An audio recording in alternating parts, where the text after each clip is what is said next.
C'est dans une ambiance hors pair que s'est déroulée cette campagne de l'enfance missionnaire à Fungurumé, une commune rurale située à quelques 195 km de Lubumbashi. Cette journée a aussi coïncidé avec la journée de l'enseignement catholique qui a rassemblé les élèves et enseignants venus des écoles de Ntenke, Fungurumé, Kakanda et leurs environs qui ont contribué aux OPEM avec une somme de 19 401 200 francs congolais collectés dans les 41 écoles que constituent ces taxes.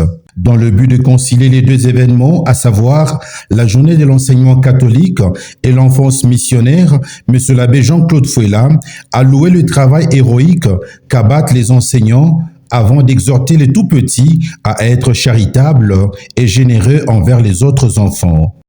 Vous dire merci, vous nos enseignants, vous nos professeurs, ainsi que les chefs d'établissement. Vous dire merci pour tout ce que vous faites pour ces enfants, pour tout ce que vous faites pour l'Église, pour tout ce que vous faites pour notre pays, pour tout ce que vous faites pour le monde entier.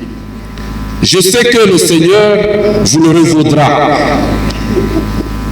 Vous n'êtes pas en train de perdre votre temps, mais vous êtes en train d'inscrire vos noms dans le grand livre du Seigneur, là-haut, pour ce que vous êtes en train de faire pour ces enfants.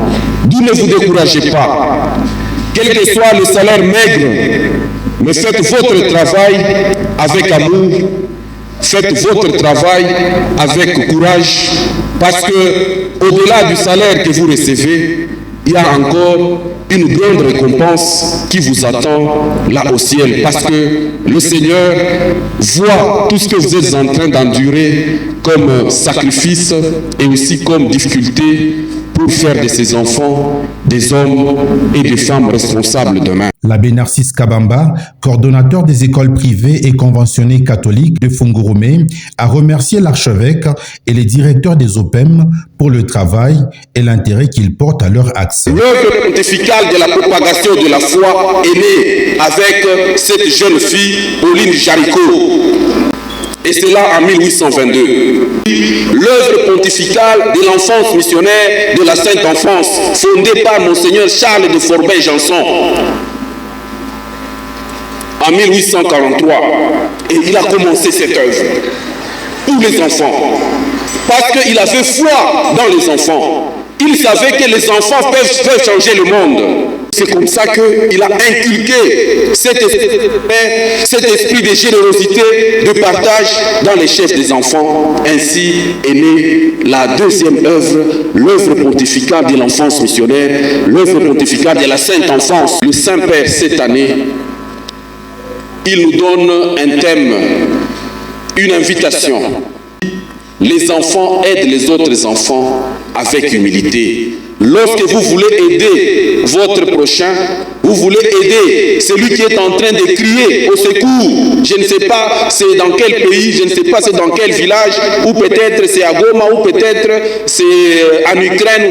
Cet enfant qui est en train de crier, c'est Jésus qui vous demande de l'aide. C'est Jésus qui crie. Et il veut que quelqu'un parmi nous puisse l'écouter. Et je sais que vous êtes ces enfants qui vont écouter la voix de Jésus, qui crie là dans le désert, qui crie là à Goma, qui crie là en Ukraine. Cet enfant qui crie, c'est Jésus qui a besoin de votre aide. Et je sais que vous êtes toujours très généreux. Je l'ai dit l'année passée, je l'aurais dit aussi cette année, les enfants de l'archidiocèse de Lubumbashi, les enfants de Fungurumé ici sont les plus généreux au niveau de notre pays, la République démocratique du Congo. Partout dans tous les diocèses de la RDC, ce sont les enfants de Lubumbashi, les enfants de Fungurumé, les enfants de Likasi qui sont plus généreux. Parce qu'ils savent donner avec joie et ils savent donner ce qui redonne sourire aux autres enfants, surtout les plus malheureux et les plus démunis. A quant à lui remercier les enfants pour leur marque de générosité envers leurs semblables. Lancée à l'épiphanie du Seigneur à l'Institut Mwapusu-Keni, la campagne de l'enfance missionnaire est le temps de collecte de fonds pour assister les enfants en situation difficile.